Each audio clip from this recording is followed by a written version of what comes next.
Hello, fifth graders. As we finish our reading on this last time, we read that Pell Mell was going to be facing a new struggle. What do you think that new struggle was going to be? Let's find out. Our learning intention today is going to be to determine two or more main ideas of a text and explain how they are supported by key details. We will be successful when we use the key details to summarize the text. Let's begin. In December 2004, the owners of 927 Fifth Avenue removed Pell Mell's nest along with the anti pigeon spikes that anchored it. Most of the tenants had been irked for years that they couldn't really get rid of the hawks. Then, in 2003, during a time when many conservation and wildlife laws were being relaxed by President George W. Bush's administration, the Migratory Bird Treaty was changed. It now permitted destruction of nests as long as there were no eggs or chicks in the nest. Hawks lay their eggs in March and the chicks fledge in June. In December, Pell Mell's nest was empty. The owners of the Hawk building were quick to take advantage of the new law. All of New York heard about it in a flash. Television newscasts told all of America. The news traveled abroad in Japanese, French, Arabic, and other languages. New Yorkers and nature lovers everywhere were stunned. Taking down the nest seemed like such a heartless and act and coming from people living in their own well-feathered nests.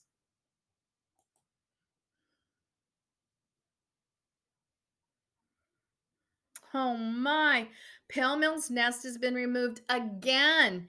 Based on the text, why were the owners allowed to remove the nest?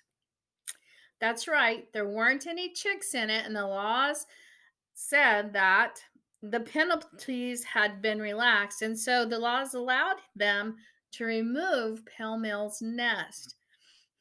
What do you see was going to make it difficult for Pell Mell to rebuild his nest like he did last time? Why do you think the news traveled even clear around the world?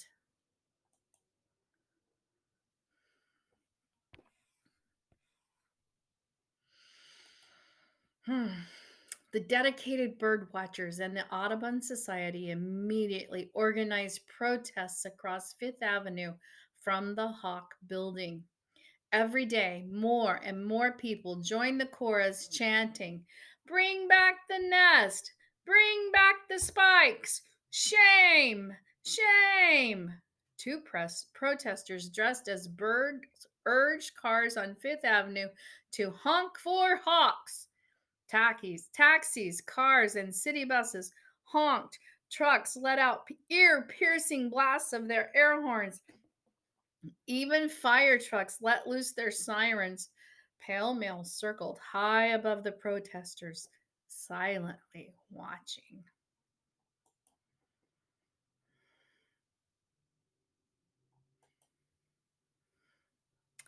After a week with hundreds of protesters blocking the sidewalk, with traffic slowed to a crawl, and with constant, relentless noise, the building owners backed down.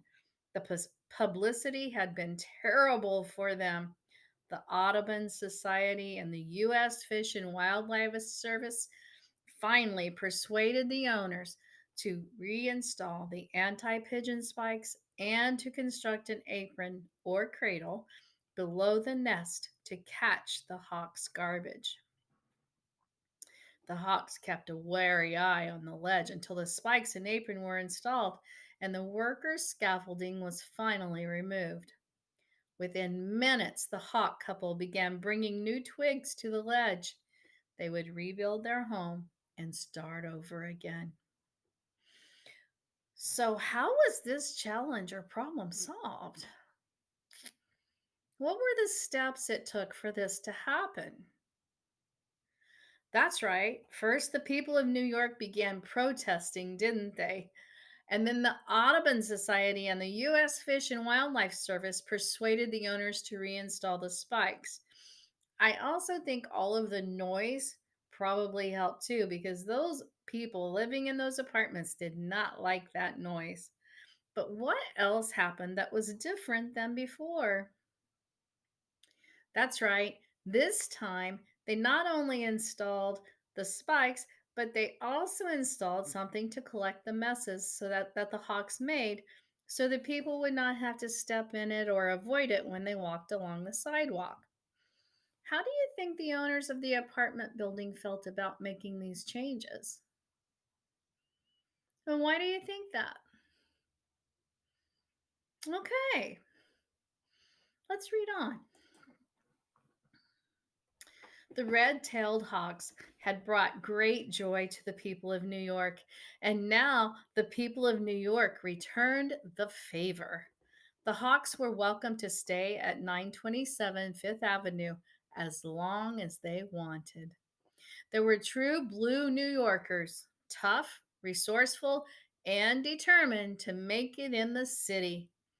New Yorkers loved them for bringing a touch of the wild and a respect for nature to a teeming urban landscape. How do you know Pale Male and his mate were happy about the new changes? What in the text indicates the people were happy? Okay. How did Pale Male give the city of New York another gift? Let's find out. Pale Male gave the city another gift as well. In the spring of 2005, some 15 blocks south of Pale Mill's Nest, another red tail and his mate set up housekeeping. They built their nest on a ledge on the 35th floor of Trump Par on Central Park South and hatched two chicks. Bird watchers believe that this light colored hawk with a taste for high rise apartments is a son of Pale Male. Junior is his name. And so the legacy of Pale Male, the majestic hawk who is different, lives on. Long live Pale Male! Hmm. Yes, so the gift was his son. The father of the New Hawk family was believed to be Pale Male's son, Junior. So now New York City has more than one Hawk family living in the city.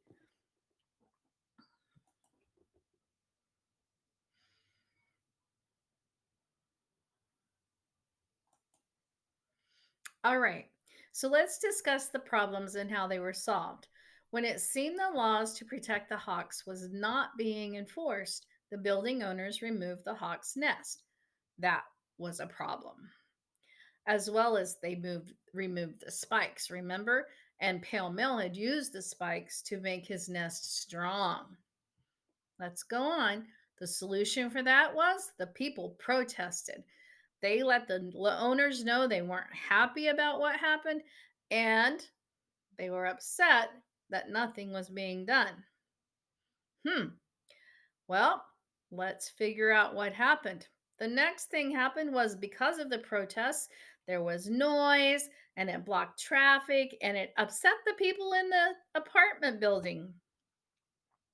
What was the solution? That's right. The owners backed down and reinstalled the spikes and they added an apron below the nest to catch all the yucky stuff. Hmm, that's a lot of problem and solution. Hmm. Can you think of any other problems that were solved? Hmm. So now let's think about how we can use the problem and solution to identify the main story and use the key details of this to help us summarize the story. So, I think the main of this story was mainly about how one can persevere and with the help of others, even in the hardest struggles, still survive. Isn't that what happened with Pale Mill? He couldn't do it alone. He had to have the humans help too, but yet he still persevered and he still is has lived in New York City. Hmm, I think that is part of what we could do to help us summarize the story. So, how would you use the problems and solutions we mentioned to summarize with 3 or 4 sentences to describe the story, to summarize it? I think you could do it. And I actually believe you can do it. It's going to be a seesaw assignment. So I'm going to ask you to listen to your teachers, follow along with what they say, because I know you can do this. You're going to summarize using the problems and solutions to help you tell just a quick 3 or 4 sentence about the story. Well, fifth graders, I tell you, I am so proud of how hard you have worked at this unit. You have read quite a few texts, and you have learned to identify main ideas with supporting details. You have also compared and contrasted characters and texts and events. You've quoted from the text to support your answers. You've summarized. You have identified problems and solutions. You have done such great work. Now that we are finished with Unit 1, you will begin the next unit the next time you read. I have so enjoyed reading with you, and I can't wait to hear how successful you have become as you continue this journey of mastering reading strategies and skills.